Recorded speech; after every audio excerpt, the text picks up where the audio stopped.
Welcome to Wild Blessings, live from not North Carolina, from Brooklyn, New York. And I'm not Holly Drake, your host. I'm Jordan Drake, her son. And I've brought my mom 12 hours north of North Carolina via road to visit me here in New York. And we're doing a special broadcast from my apartment here in Brooklyn.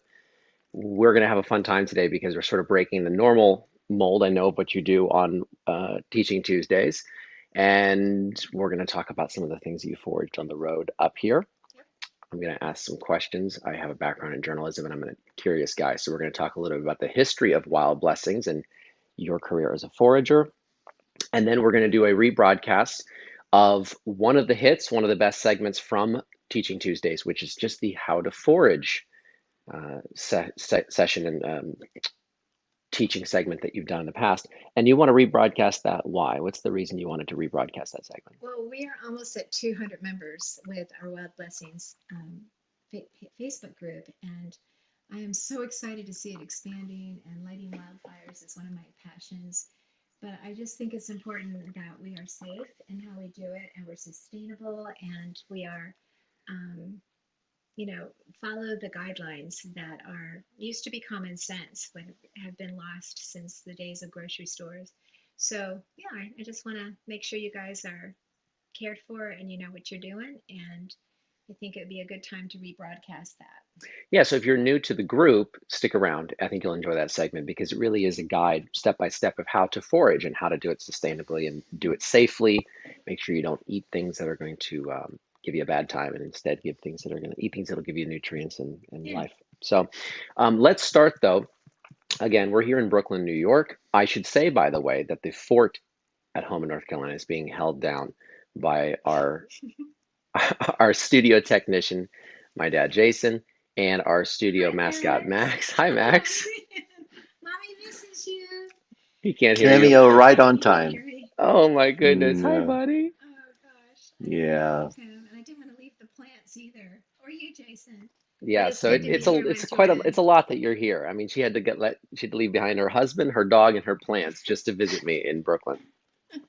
It's a privilege. It's been an adventure having mom up here. So let's start though with the drive because I Yeah. think it's been said a few times, mom, that if you ever die, God forbid, that it's going to be because you were driving and you were doing what while you were driving, Because I was botanizing. which is a fancy word for looking out the window and identifying all the plants as you drive up the road. Exactly. So it's crazy to me how I live at 3,500 feet altitude up in the mountains of North Carolina, and coming just down to Wilkesboro, which is probably down 1,500 feet. Unbelievable how much the landscape changes and how nature's wave is so much further along than it is up on my mountain. And I don't know why, but up here in this ecosystem, in this zone, it's really far along. So as I'm driving, I'm like freaking out seeing my first elderflower umbel, like, oh my gosh, because at home they're just in tight buds. But all along the median strip going up 81, Hmm. it's 81, is Teasel.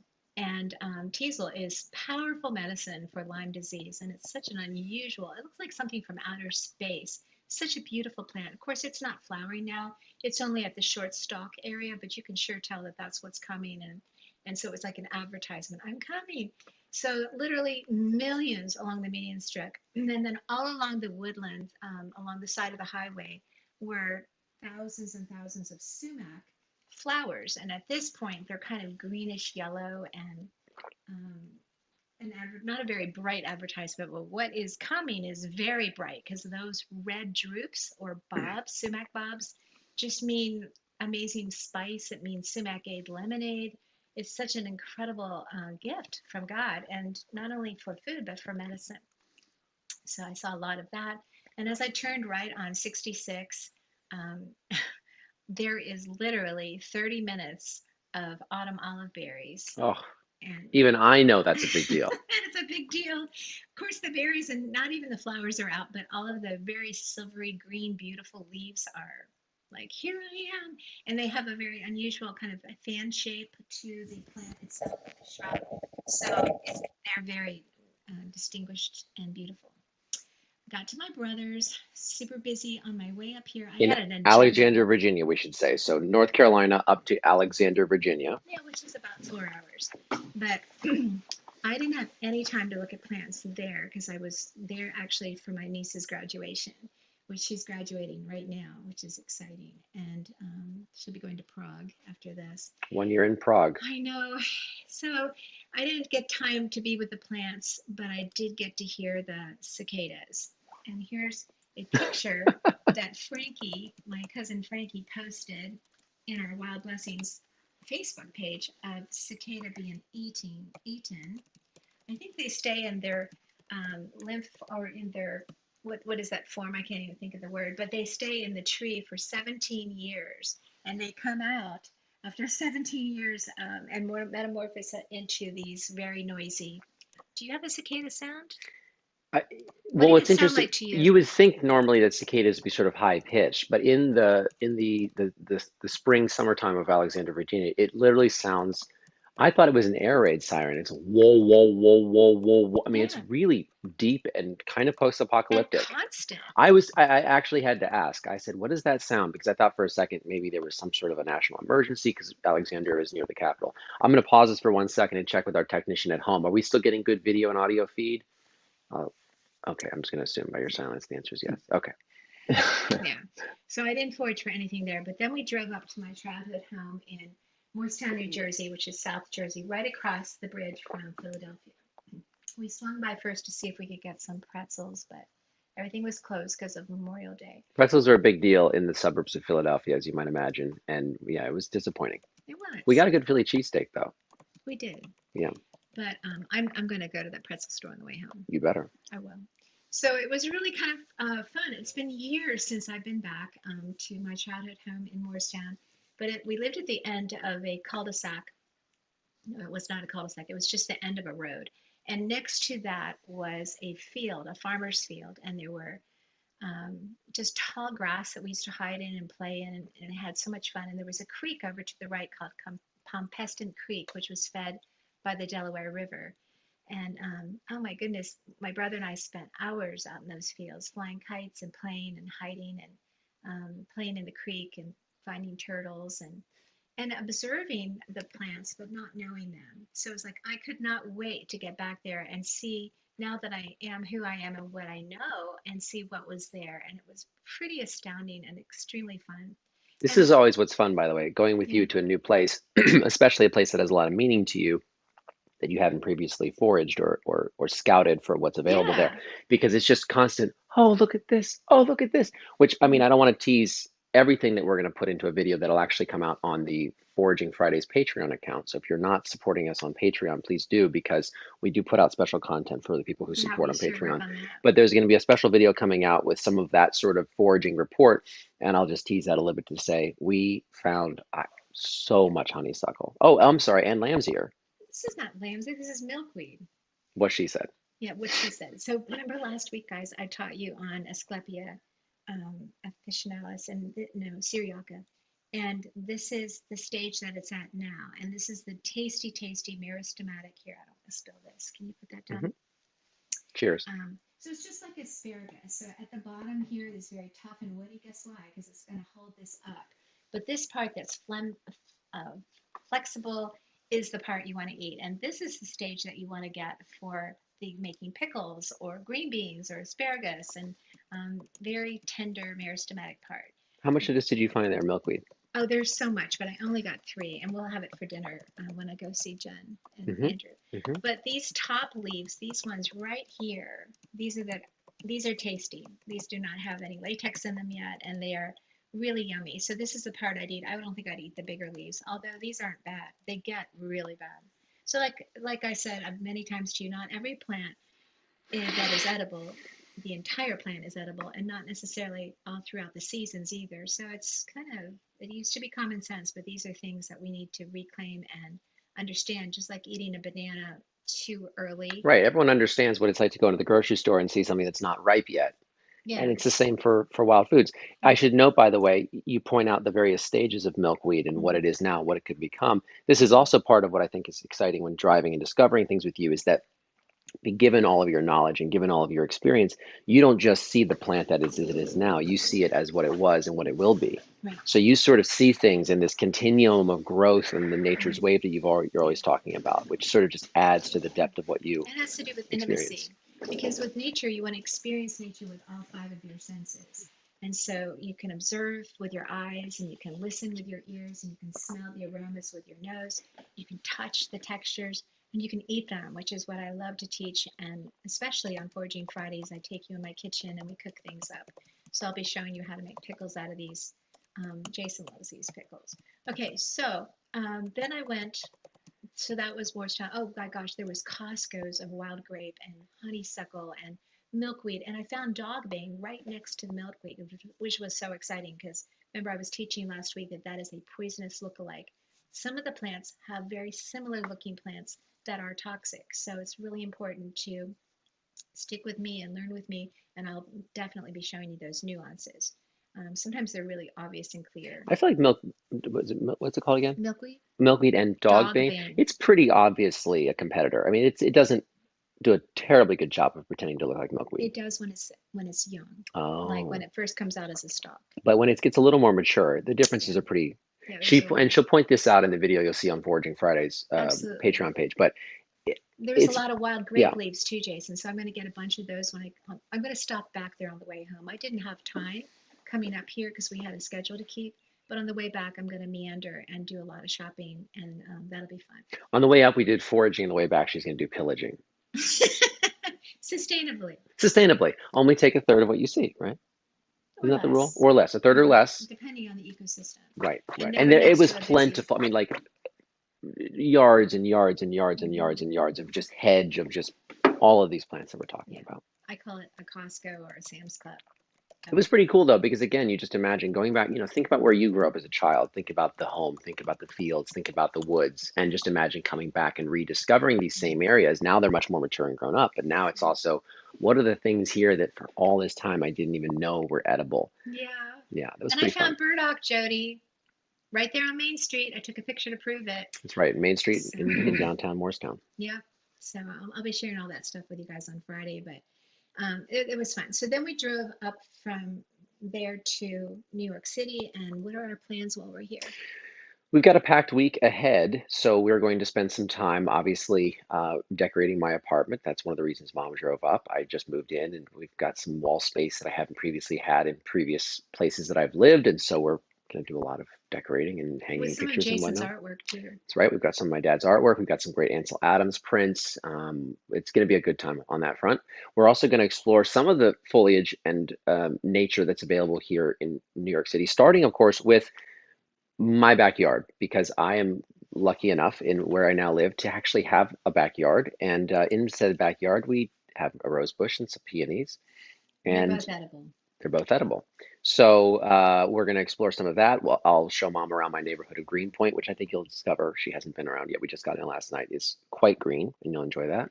And then, of course, Central Park is worth hitting up and seeing what's there. The one I'm most excited about, though, if you haven't been in New York City, I always tell people to visit this, and our technician Jason at home has been here, is the High Line. Oh, JC went there? Yep, went on the High Line. High Line is an elevated park in New York City that is definitely a must-see. It used to be the rail line that would bring all of the hogs and the sheep and the cattle into what is called the meatpacking district from the northern part of the island as well as upstate New York, where a lot of farms are. There was a whole rail line that came in on an elevated track and would bring in all of the livestock that would be butchered and processed in this is turn of the century.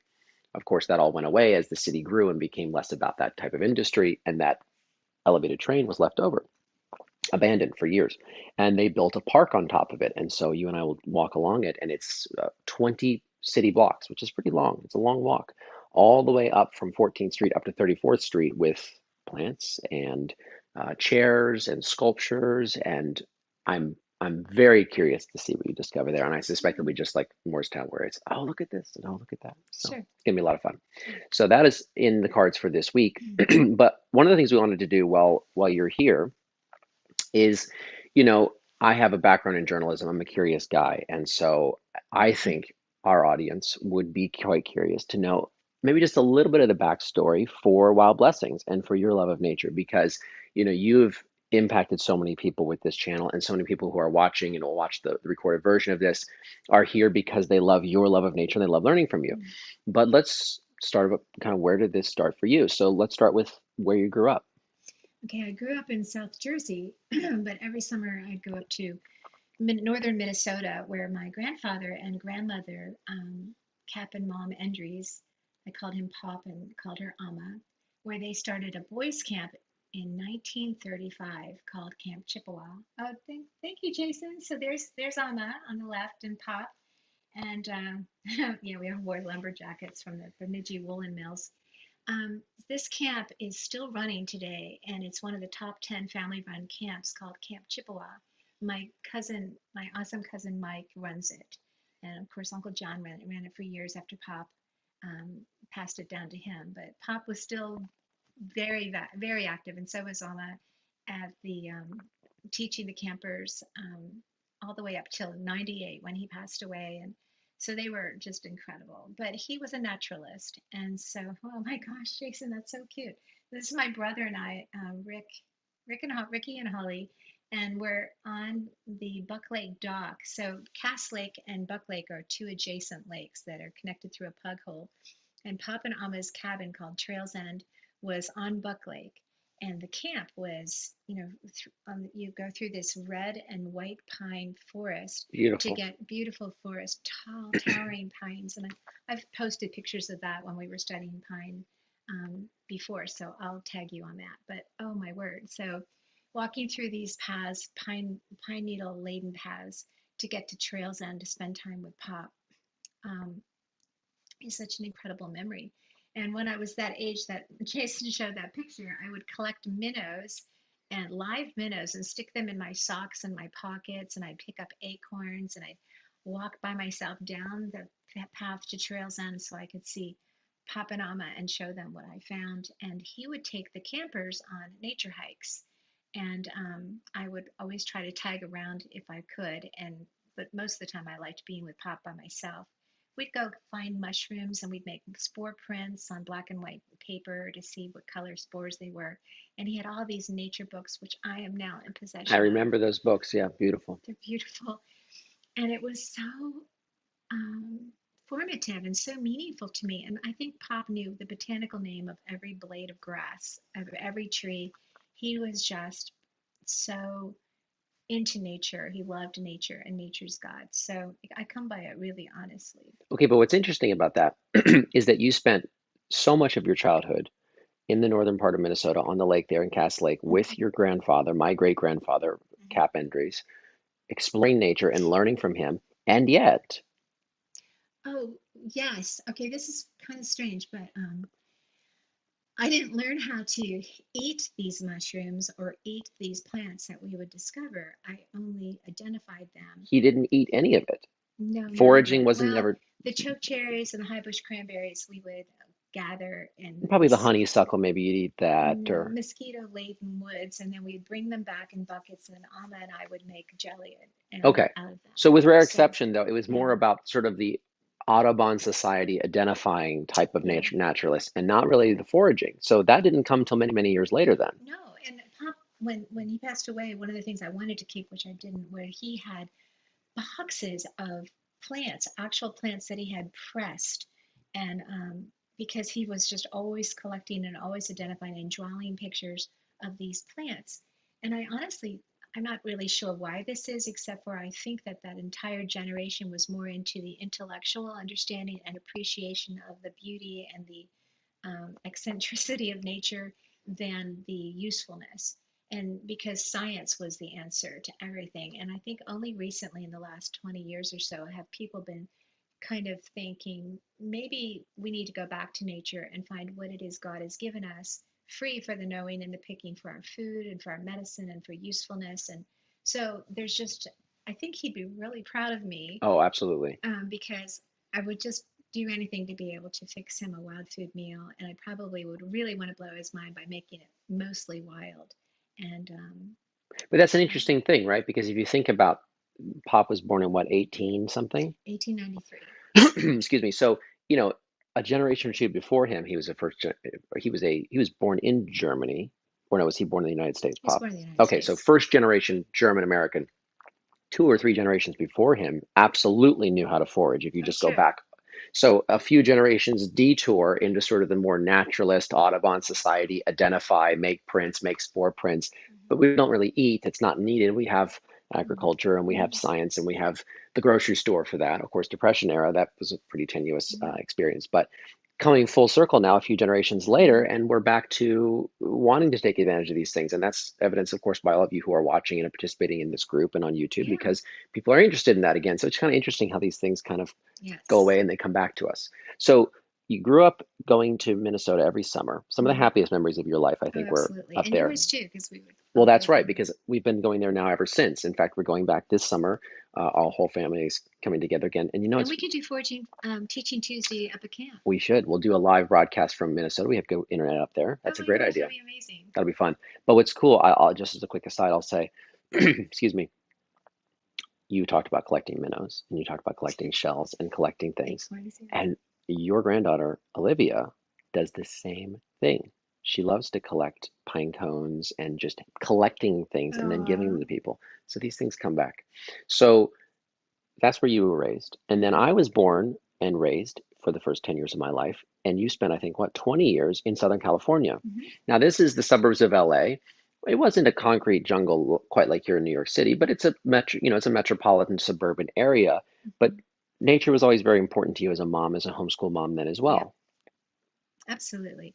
So we lived in a condominium, and to one side across Lake Forest Drive was, we called it Sherwood Forest, and it was a creek bed with tadpoles and beautiful tall, mostly eucalyptus trees all through the forest there. And so we could just go under the monster tunnel. Remember those? Hmm. So you didn't have to walk over Lake Forest Drive, which was very busy. You could just go underneath it to this magical world between these homes. Or the other side was the Enchanted Forest, which was like a life of Vitacourse. Remember Hmm. that? And there was horse stables at the far end and another stream, and that was another eucalyptus forest. So it would be a very hot day. We'd get on our bikes and we'd go right into the eucalyptus forest, and immediately the heat would dissipate by at least 10 degrees because Hmm. of the coolness of eucalyptus. So I miss that. Those were fabulous. And we would spend, because we homeschooled, we would spend a lot of our time up in the treehouse there at that park, or hugging trees, or going to the beach, or actually we joined 4-H so that I considered it the perfect antidote to the plasticness of Orange County, because my boys got to be around animals and help them feed them on a weekly basis. We do that like 3 times a week, and I mean, there's a theme here because, yeah. again, this is still pre-foraging. We haven't gotten to the introduction of Oh, foraging in that's your true. life yet, but obviously nature was important to you as a mom, and Yeah. I was raised very much on that of spending time in the woods. And I think, you talk now about nature deficit disorder, and I think it's been very important to you. One of the reasons you do Wild Blessings is Hmm. to give people an option and an understanding an awareness of what they can get from nature as a Hmm. restorative experience, as a spiritual experience, as a healing experience, and Hmm. for kids as well as a developmental Especially experience, kids. especially kids. But that's been a thing for you ever since I was born, because again, it wasn't like we were, living this suburban life and then came to North Carolina and discovered nature. You were always doing that. We did this thing called Hug a Tree, which Mom mentioned, which was, I don't even know, did you come up on that on your own? No, I think I read it in a book called Sharing Nature with Children. So there you go. But this was an experience where you would be blindfolded, as I recall, and you would be introduced to a tree, and you would touch the tree, and you'd smell the tree, and you'd hug the tree, and you would feel its bark, and you'd feel its leaves, You all while try to shake it. blindfolded because you're using your touch, and you're using your smell, and you're using the sounds. And it was this way of being introduced to a tree. And then I think, did we name the tree, or did we? So you always name the trees. I And always name sometimes the you'd trees. even draw them. You draw the trees. And so these are just examples of things that you would do to Yeah. really introduce us to nature. Now, at 10, and this is my life, this is now 1999, 2000, we moved to North Hmm. Carolina, where we are now, or where you are now. Hmm. And we should just tell as a quick aside why we moved to North Carolina. We moved Uh, because my dad got a job, but why did and we? Jason, we went through Cinnaminson on our way to Morristown, and I pointed out to Jordan that Cinnaminson Mall is where you and I went to see the movie Last of the Mohegans when we were visiting my parents. And we sat there. It was with Daniel Day-Lewis. Is that, Hmm. Yep, oh, Daniel I don't Day-Lewis. know what year that came out, but when we were sitting there watching that, thinking, wherever that was filmed, Lord, please let us move there. So we watched the credits, and it said the mountains of North Carolina and near Asheville, I think it Near was. Asheville, Linville Gorge. So we started praying that God would send us there and looking for jobs, and that's why we moved. That's why we picked North Carolina. So when I was 10, we moved to North Carolina. Big, despite your efforts to involve us in nature in California, nothing really could prepare us for the overwhelming, culture shift of going from California to North Carolina when I was 10. And we spent the next, I want to say, the next 10 years in North Carolina, again, spending time in nature. But it really wasn't until 2009, Till you 2010 left. until I left, Like my essentially. kids had to leave because I was homeschooling you and I was Right. focused on making sure they were interested in doing learning what they wanted to learn. Which, by the way, very sorry to disappoint, but I was interested in technology, computers, and computers. I didn't And pick the nature technology. bug up, unfortunately. but, but I'm so glad he did because his path has been incredible. So, but you've always appreciated nature. I have. Yeah. So as you started to empty the nest, you started Hmm. to have an interest. I think, as I recall, we were talking about this earlier, there was just this general feeling, which of course a lot of people now relate to after what happened in 2020. You remember almost a year ago in the sort of the height and the most uncertain times of the COVID pandemic, this idea that was suddenly a reality, which is the grocery stores were having supply chain problems, people are running out of toilet paper, just a lot of weird instability and instability that affects things like the commodities of the grocery store and fruits, vegetables, milk, all these kinds of things. People started to think a lot more about planting. I remember seed prices about a year ago skyrocketed. And so you had sort of an instinct about this back in 2009, 2010, as I was leaving, that this idea that, I'm in nature and I want to be sustainable and I want to be able to take Hmm. care of my family and take care of others. Well, I And started from being like my boys were leaving, and I was like, hot dog. Now I can study what I'm interested in. And I right, started thinking, well, who am I, and what makes me tick, and what do I come alive with? And honestly, nothing makes me come more alive than just being in creation and being around God's handiwork. So I joined something called Herb Mentor, which I'll give you a link to. It's the most incredible resource. And they had just opened, they had just started, and it's an online herbal community where you learn about the plants, and you learn about how to make their medicines, and you learn about what their gifts are. And they interview famous herbalists, and they interviewed Linda Runyon, who, as you've all heard me talk about her over and over again, she really mentored me. And so I heard her speaking on eating wild edible plants, and that just absolutely just changed my world. And then I went to my first Forage to Feast with Mark Williams, love you, Mark, and with Frank Cook and what year was that? Serene.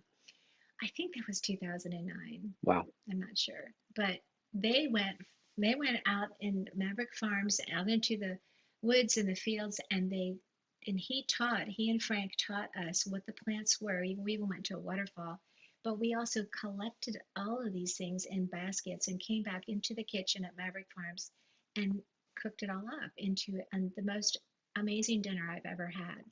And that completely changed my life. And that absolutely captivated my heart and my mind and my soul. It was just so transformative. And so 2 weeks later, 2 weeks later, I taught my first class, which is so ridiculous because like I didn't know anything. I just knew a little more than the people who came.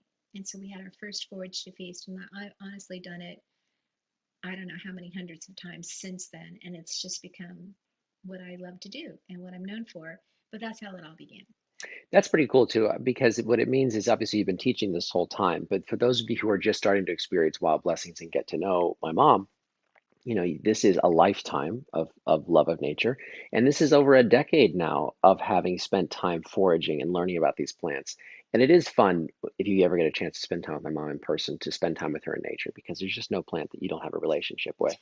Well, if there is, then I want to know them. That's right. Or that you exactly. And it's Hmm. it's fun that you, as you said, every stage of the plant and you know how it's edible or whether it's not edible. Hmm. It really would have been fun to have Pop and even or your own father, my grandfather, Yeah. see that. I think they'd be proud of me. They would be. They would be, if not a little bit. I think they'd be skeptical at first. I think Right. they'd probably be a little, "Oh, I don't know about this." And then three forkfuls into milkweed asparagus, I think they'd be. I think they'd be sold, especially if you had butter and The key salt. is The preparation. key is preparation. Mix it in with some other things. Yeah. Um, so yeah, so that's the journey of wild blessings, and Mm. that has brought us now to today, and many into years into the future. Yeah. Excited to keep this going. So we're going to hand this program off to a pre-recorded class, which is how to forage. Again, as we said, you've got over 200 members. This group community has grown, and as the new people arrive, welcome. There's some things you might want to know about foraging, and the how to forage segment is a really good primer on all of that. But there's a few caveats you wanted to give that Hmm. aren't necessarily mentioned in this segment. Oh, So feel free to pull your notes over. yeah. I just wanted to point out that all wild edible plants are not always, not all parts of the plant are edible. Not all season long is it edible. So it's all very much of a caveat as to knowing the details, which is what I'm committed to training you and teaching you about here on Wild Blessings. Um, and also, some plants are not edible unless they're prepared correctly. So I found a lot of poke at the perfect stage at the field in Moorestown next to my old house, and I'll be bringing that home for Coke is sure. normally poisonous unless you get it very much in its infancy, yes? Yes, but oh my word, Jason can tell you it is so good. And so I taught a class on that 2 weeks ago. So if you're interested in learning how the South stayed alive during the Civil War, it was with this poisonous plant that has everything to do with how you prepare it. And it's very nutritious if you do. So just wanted to share that. In my class, I will be talking about the shuns. In the thing you're about to watch, you'll be learning identification, um, location. The keys to identifying correctly and location is everything. Location, location, location. So, for example, even though I saw all of that sumac along the freeway and all that teasel, I would never forage for it there, or the autumn olive berries You and would so never on. forage for teasel on the highway. No, Why? no, Because of the dust, the because of cars? the toxins of the cars and the Mm. emissions from the cars, and yeah. So you can have a perfectly edible plant, although teasel's not edible; it's more medicinal, specific for Lyme disease. You can have a perfectly edible plant and have it amazingly poisonous because of where it's growing. So Mm. it's important. So first identification, then location, and then preparation, and then what's the other one? Multiplication. And then And celebration. yeah, let's just add the shuns. Anyway, that's what you'll be learning about. I hope you enjoy it. And if you've already seen it, you can share it with someone else. But thank you for joining us, and thank you so much. Well, thanks for visiting me here in New York. It's a We'll do privilege. more of this. Let's go back really quickly to our home studio in North Carolina. Let's check in with Max. Is he still there? Is Max still there, Dad? Before we go to this presentation, I just want to double check.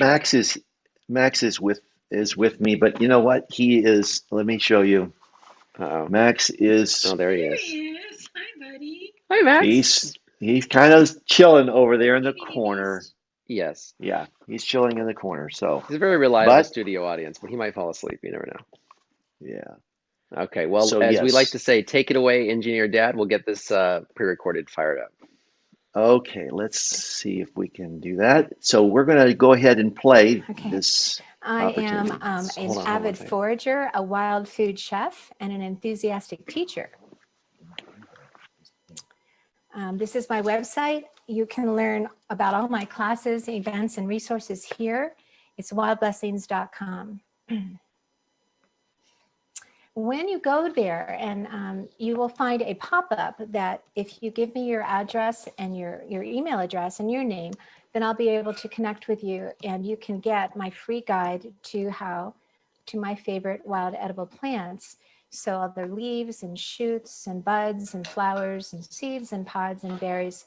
So these are just a few of the thousands of free edible plants. Okay. So how to forage for wild foods. We're going to discuss motivation, education and identification, preparation, location, multiplication, intention, and dedication. So first with motivation, this is Linda Runyon's quote. She said, "Wild edible plants are everywhere you turn. Not only is it free food and the healthiest and the most energizing, it's even better than planting a garden because these plants grow anywhere. All by themselves, they take no work, and they have a nutritional profile that no garden food could ever match. This is my harvest for dandelion, and the things that are here are just beyond belief. This represents so much nutrition, so much cooking, and so much good food for free. Okay, so I gave a talk about a month ago on why eat wild food, and we went over the economic reasons.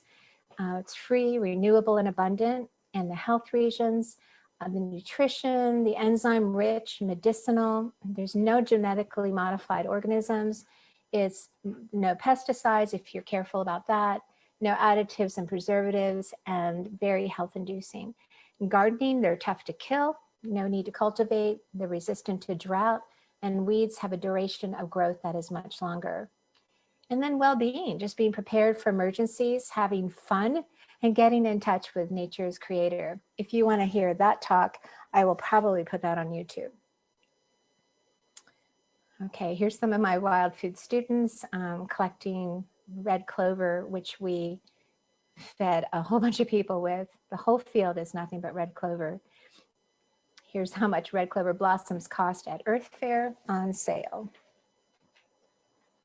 And here's a little bit of dandelion nutrition. 50% more vitamin C in dandelion than tomatoes, and twice as much protein than eggplant, double the fiber of asparagus, more iron than spinach, more potassium than bananas, more beta carotene than carrots, more calcium than milk, and loads of vitamin A, C, E, and lots of minerals. The whole plant is edible. Okay, so that's some really motivating reasons, but how to forage. So education is important. There's a scripture that says, "Great are the works of the Lord. They are studied by those who delight in them. Splendid and majestic are his works. He's made his wonders to be remembered." So learn all you can. Get great books, get Linda's books. There's some wonderful foragers out there. Learn from my website. So the education part is the foraging rules, identification, observation, and then the resources. So the rules are, don't eat a plant unless you're 100% sure of its identity. Learn what part of the plant is edible and at what stage, and learn the poisonous plants, and always garble your groceries for quality control. So here's identification. Become a plant detective and learn to observe. Just get down on your hands and knees and look down at the little weeds that are growing up at all their stages. Observe the trees. Just use your eyes and your senses to explore.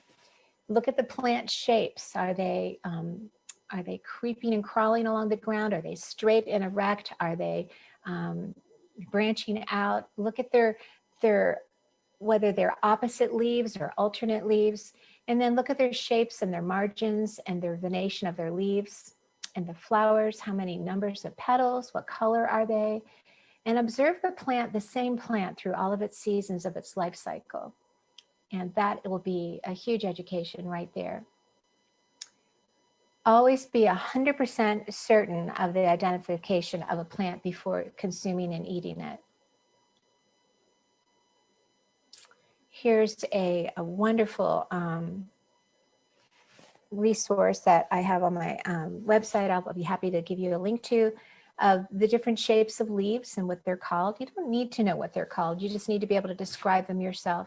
And the margins, if they're smooth or if they're serrated or scalloped or whatever. And the venation, whether they're pinnate or whether they're parallel. So much to observe in just looking at these aspects. As far as resources, you can learn from me every Tuesday from 11 to 12. It's a free class on wild blessings with Holly Drake private Facebook group. I teach in my kitchen. I used to teach at the Mercantile, but now because of COVID, I'm here in my kitchen, and it's been fun. So join me if you're interested in learning together.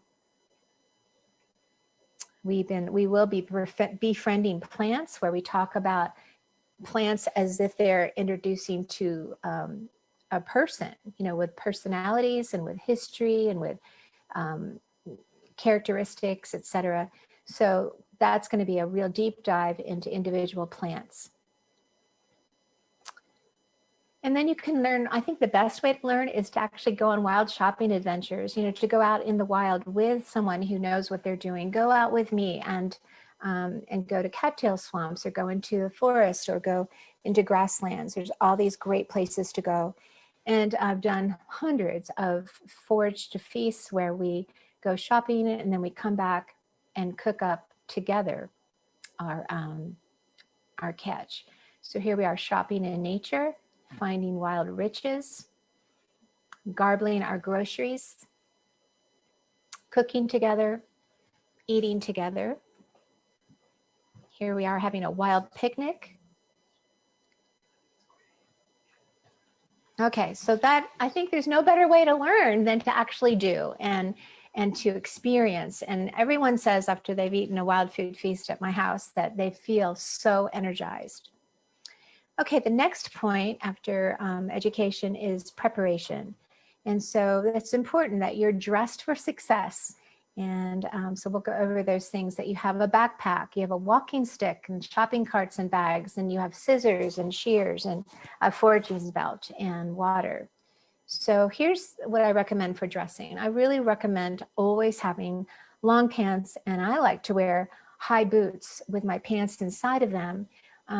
One of the main reasons is because ticks are a concern. And so I believe it's important to be preventative. And so if you dress accurately and you also put on some good insect repellent, that is hugely important. So I'll recommend which kind I use, but I've never had a tick bite. And so, but I don't intend or hope to ever have one, but it takes intentionality.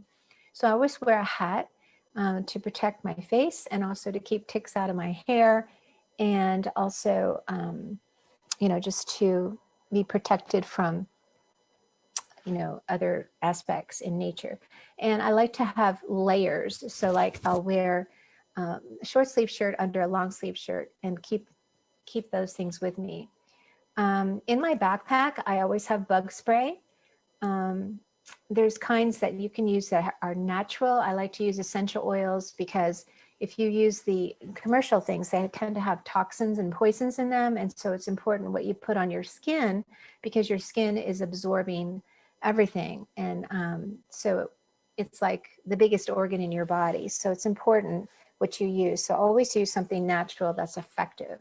I always keep my jeweler's loop, a journal, some pens, and my glasses, my cell phone, a field guidebook, scissors for cutting the plants so that they'll keep coming back, rubber bands, a spade, keep this in my truck, and bags or buckets. Water and a snack, in a long sleeve shirt. I always have seeds to spread, which we'll talk about later, and wild jam, which we'll talk about later as well, and some first aid oils. So as far as shopping carts, I like to have baskets and buckets and plant pots and paper bags and clam shells. The reason why, and I keep all of those things in my car or my truck because I don't want to carry them around with me. So I will have just maybe one bucket with me. It depends on where I am and what I'm doing. The clam shells are great for getting things, getting fruit and getting, you know, berries, because it will keep them from being crushed. And paper bags, because you don't want to use plastic with weeds or they'll just wither. I like having, you can do it many different ways. You can have different buckets for each plant, or put them all together and then garble them out when you get home, which is another educational thing, because you're going over the plants again, and quality control. Also, I love to have plant pots because sometimes I want to transplant a plant that I see, some lamb's quarter that's healthy, back to my yard. So that's awesome too. Never dig up roots and put them in with your leaves, because that's a muddy mess. So keep the roots in like a 5-gallon bucket that has some water in it, and that will keep your plants clean, which is hugely important. All right, and then the tools you want: shovels. I love my shears from gosh, who makes those? They're incredible. Felco. So I really recommend these because they have worked for over 12 years and I love them. Other ones break easy.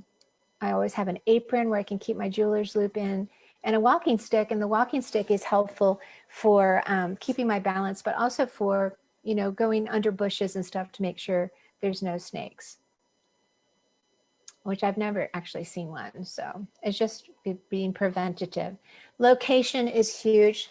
So we've talked about motivation, education, and preparation. Now we're all ready and we're going to go foraging. So where do we go?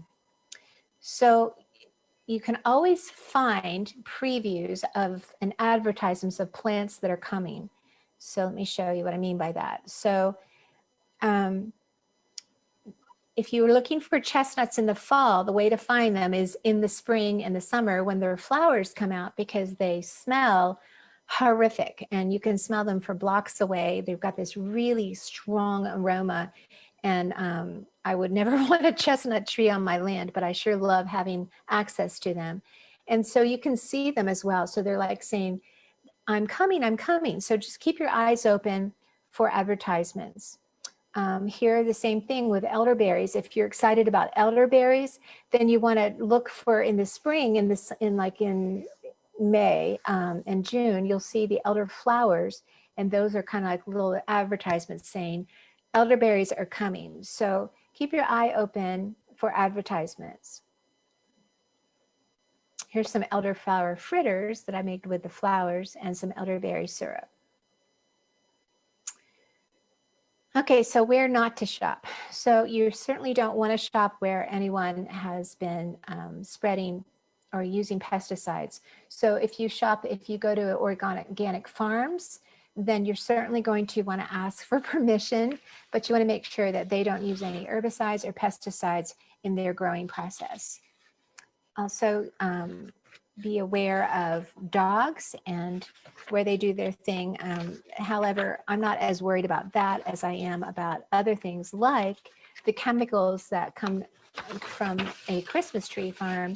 So unless it's an organic Christmas tree farm, I would never forage on a mountain below a Christmas tree farm, because those chemicals are going to go right into the rainwater and go downstream and into the well water as well. So that's very dangerous. The other thing that's huge in the bottom right-hand corner is the treated lumber has arsenic in it. And arsenic is really dangerous because you can't smell it or taste it. A 12-foot piece of 2x6 piece of treated lumber has about 27 grams of arsenic, which is enough arsenic to kill 250 adults. So burning this wood releases the chemical bond holding arsenic in the wood. 1 tablespoon of this ash from the wood fire contains a lethal dose of arsenic. So there's just horror stories about that. You can Google that online. So never forage for weeds that are near treated lumber. So that's just something that is important to know about. And never burn it in your burn pile as well. Okay. So avoid foraging under power lines. And yeah, so those are just the things to avoid. Okay. So you also don't want to shop along roadsides because of the gas emissions from cars and the chemicals that you will find. So even if a plant is 100% edible, you can make it very toxic by its growing environment. So be careful. But where to shop, local organic farms are a great place to shop and to get your groceries. Always ask permission. This is Mary Norris's house here in Todd, and she's passed away a few years ago, but I went to go meet her and ask her for permission to forage for some of her elderberries that were on her land and other things that she had. And we started up a 4-year relationship, which was really precious. Her home was on the way home to my house down 194, and we would stop by, Jason and I, many times. Jason would paint her house and we would just talk to her, and she was incredible. She did not have any indoor plumbing or what else didn't she have? Oh, she had a wood stove. And so she just kind of lived like she grew up, and she was born in this house and she died in this house, and she was precious. So anyway, when I first met her, I brought over a wild jam jar to tell and introduce myself and to ask for permission, and always be gracious to give something to the person who gives you permission. Okay, and then being aware of your surroundings. So wasps and bees can be, you can hear them before you see them sometimes, but if you get stung by one, you can use basil essential oil and it immediately takes out the sting, or usually within a few feet, you'll find plantain, and plantain, it makes a wonderful spit poultice, which will extract and pull out those poisons in just seconds. And so that's a wonderful natural way, but be aware of what you're foraging near. Okay. Also, you might be really excited to see something that you want and walk right into a poison ivy patch. So usually God has provided for us the antidote right next to the poison. And so the antidote to poison ivy is jewelweed. And the way to use that is to just crush up its very juicy stems and roll it right over the part that was touched. It's very full of saponins and kind of soapy, and will alleviate the itch. Okay, poison oak, the antidote to that is mugwort, and not surprisingly, mugwort grows right next to poison oak. Same thing with nettle.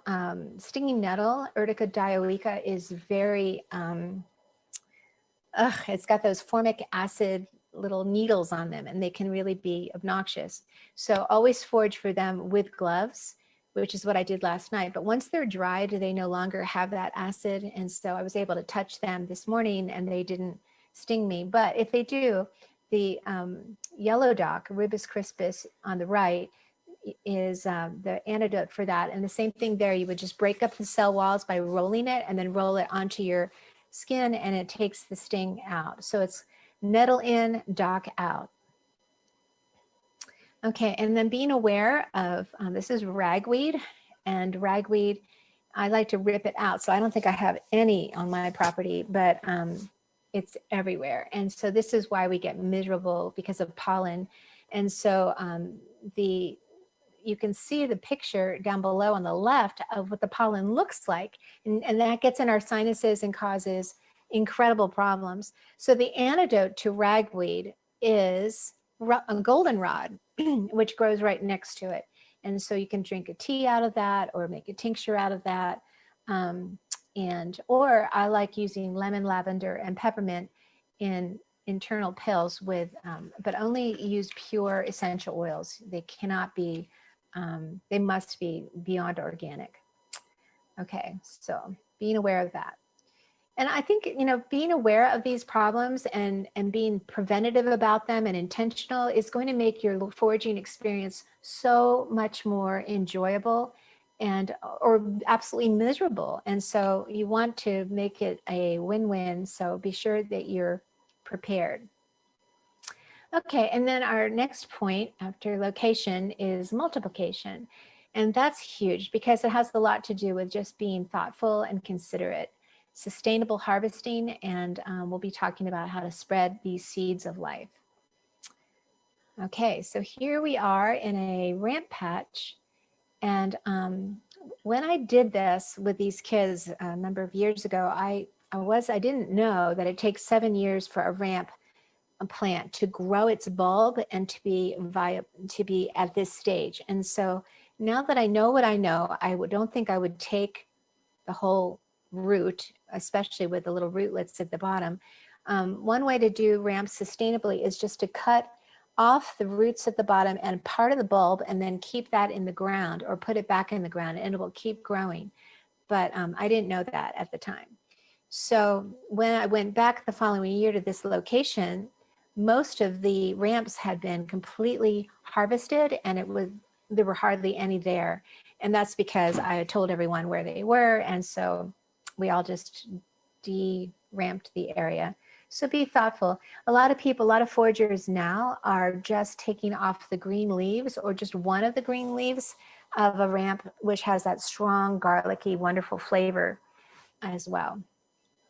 On the top right, you'll see Solomon seal, and there's just a really sustainable way to get those roots as well, just leaving each knuckle or each node, little white node, is 1 year of growth. So just make sure you leave maybe 3 or 4 year growth in the ground, and it will keep growing. Okay, so here we have on the left, we have milkweed. And there again, you just take 1 out of 7 of what you're looking for. You can see those little green, what I love here are the green buds, the flower buds. They taste like broccoli. But if you took them all, then you'd have no flowers, and then you would have no seeds, and then you would have no harvest the next year. So it's important that you do it in a very honorable and sustainable way. On the right, I don't remember why I put this picture of snakeroot, but snakeroot is toxic. This is the plant that killed Abraham Lincoln's mother. And she drank the milk that cows had been eating from this plant, and it was called milk death, or I can't remember what it was called, but I have completely eradicated this plant from my backyard because it takes over. So get rid of the invasives, especially if they're poisonous. And always carry with you seeds and to spread the life. So one way to give gratitude is to carry seeds, especially of the same type of plant that you're taking, and then harvest that. Okay. What time do we have, Jace? We have 20 minutes. Oh, we have 20 minutes, good. All right. So I hope that was helpful with multiplication. It's so important that we cherish the land, and that we're good stewards, and that we forage in an honorable way. All right. Another point about that before we get into intention is I love roots. I love especially burdock root.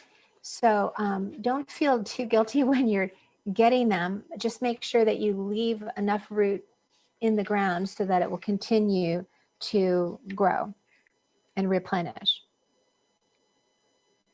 All right. Okay, so Holly, what do you look for when you go shopping in God's grocery stores? Well, I'm glad you asked. One of my favorite scriptures says, "Oh Lord, how many and varied are your works. In wisdom you've made them all. The whole earth is full of your riches." So it's really no different than shopping in town or at a mall or a drugstore or grocery store, except what I forage for comes in disguise as weeds.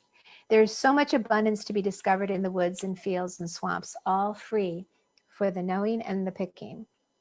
So these riches are stuff that we need, things that are edible, medicinal, practical, useful, functional, beautiful, plentiful, transplantable or reproducible, spiritual, magical, and questionable. Each plant has a plethora of gifts that shift as a kaleidoscope with the changing of the seasons. Okay, so we're just going to go over a few of these shopping goals. Okay, so here's the edible. This is poke, when poke's going to be coming up. And do you see the dandelion? Those are crowns, dandelion crowns, at about 6:30 and 8:30. And anyway, those taste kind of like celery. This is just scrambled eggs with some poke that I stir fried, and the celery, the crowns of the dandelion. So looking for things that are edible. And if you stick with me, I'll be doing cooking demonstrations every week to teach you how to cook up these wonderful gifts. You can not only forage for them and eat them fresh, but you can preserve them by drying them as teas or making them into pickles or freezing them. So there's just wonderful abundance. So many drinks, and look at all the different colors from the different plants. It's so much fun. Dandelion root makes the best coffee, and I like it cold as well. And then you can look for medicinal, and most of these plants have medicinal qualities. In fact, they probably all do. And some of the plants that are not edible are medicinal. So learning all about that, and I'm happy to be your guide in this venture as well. But man, I'm telling you, it's such a wonderful feeling knowing what these plants offer and being able to have that wisdom so that you can live well. And then there's a lot of practical and useful and functional gifts. So for example, here on my left is we're drinking dandelion soda, and we used the dandelion stems, which are hollow, for our straws. And then the burdock leaves, we always use those for our plates. And they're also great for baggies or for keeping food fresh. So lots of functional, fun things to learn about. I love playing with nature. Oh my gosh, in this bottom right-hand corner, I was having my one of my apprentices dry the burdock leaves, and she hung them up on our clothesline. And she said, I think I'm probably the only kid in the world right now that's drying burdock leaves. And I think I probably had to agree with her. But the reason why you dry them is because the Amish use these as burn solutions. And so they dry them and put them in shoe boxes and use them when there's a burn victim in their hospitals, because they have such incredible qualities of cell proliferation and anodyne qualities for taking away pain.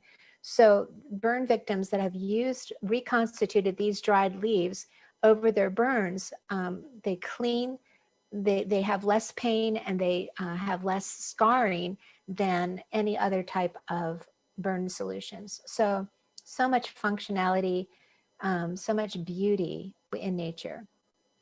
Oh, here we are with beauty. Look at the trilliums. Those are coming up soon as well. And those are edible, but they're kind of endangered. So be careful with those, but you might want to sample one. Look at all the beauty on the right. Beauty in every season. Okay, and then transplantable. So I always keep with me some little pots that I can carry with me, dig up a little bit of mint or whatever, and always make sure that you get permission if you're doing it on someone else's land where I want to put it to where I want it to take over. And then I always collect seeds to use for nutrition, but also for spreading throughout the year.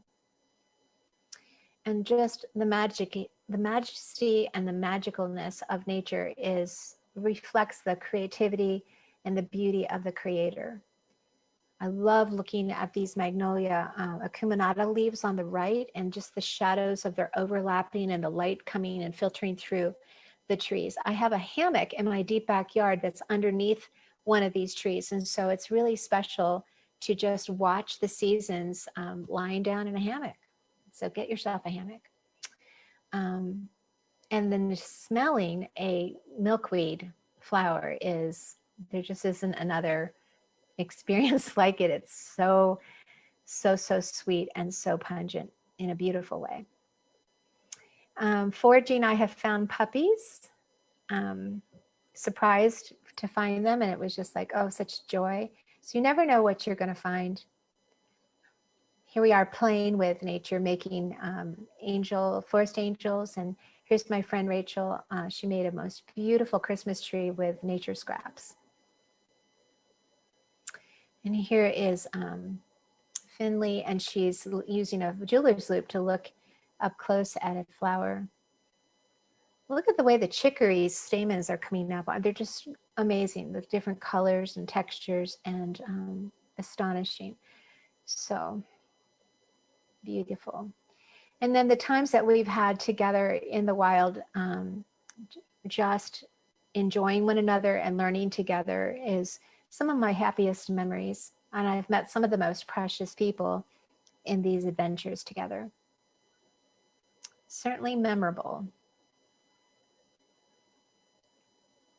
And I just want to comment on the importance of getting kids out in nature. These girls are always in nature, but so many kids spend up to 95% of their time indoors on their devices, and that's causing deep depression. Suicides are extreme. So getting kids in where God wanted them to be, out in His creation, is so important. So much joy to be found. And then spiritual.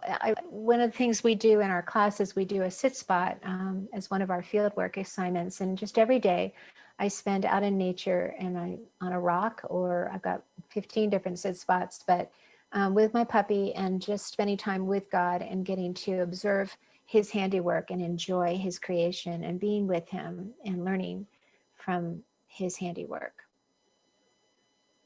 So many stories I could tell. I told this story last week about the black and orange seeds of the magnolia tree. But it takes dedication. So my last point is dedication. And the reason why it takes dedication is because you need to know what is on God's grocery store shelves when it is.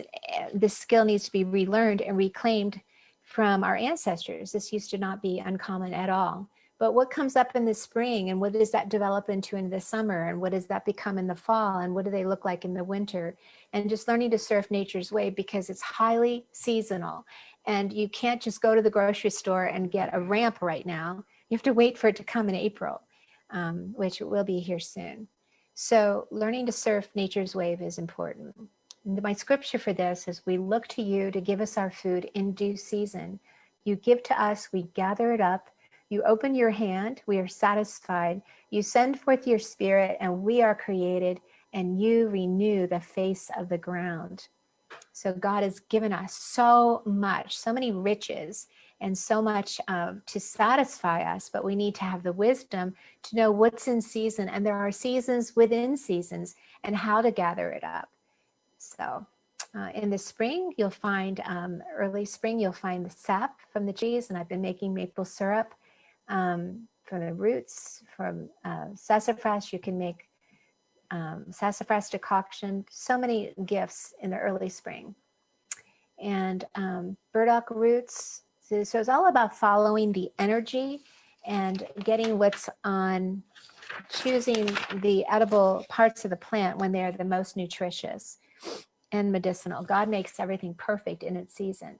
So the roots, a good time to get them is before the energy has gone into the stems. So I love burdock. And here's the bulbs. Whoops. Then it goes into the leaves and the shoots. So you can see the milkweed on the right. Those shoots are going to be coming up in a few weeks. And then the energy goes into making leaves. Here's more shoots. This whole plant is so high in nutrition. We'll talk about this one later. Flower buds. These are dandelion buds. These are out there now. So get them before they open the first time. And all that energy is in that tight little flower bud. And they make the best, just the most wonderful texture. And I love to steam them a little bit and then cook them in some bacon grease with some feta cheese and orange juice, and then put, just enjoy them. They're just amazing.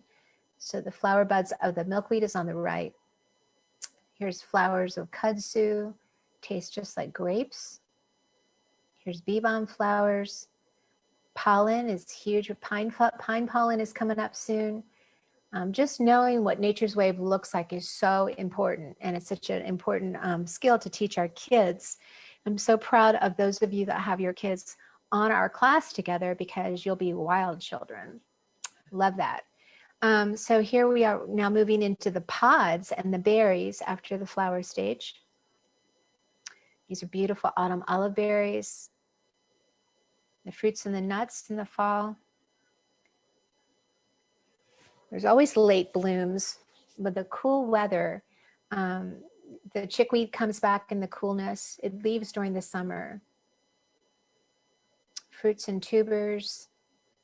Look at all these chestnuts and crab apples and hawthorns.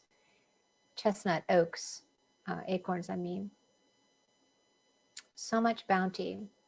And then collecting the seed, because as we've been talking about, the life is in the seed. Highly nutritious. And then experimenting with what you've collected in the summer months and harvested to make into meads and all kinds of jellies and jams. Even in the winter, the trees, the bark, the needles, the roots, and the nuts are still edible. and you'll always find leftovers.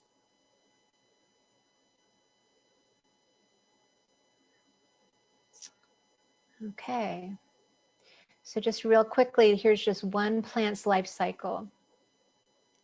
This is milkweed, Asclepia syriaca.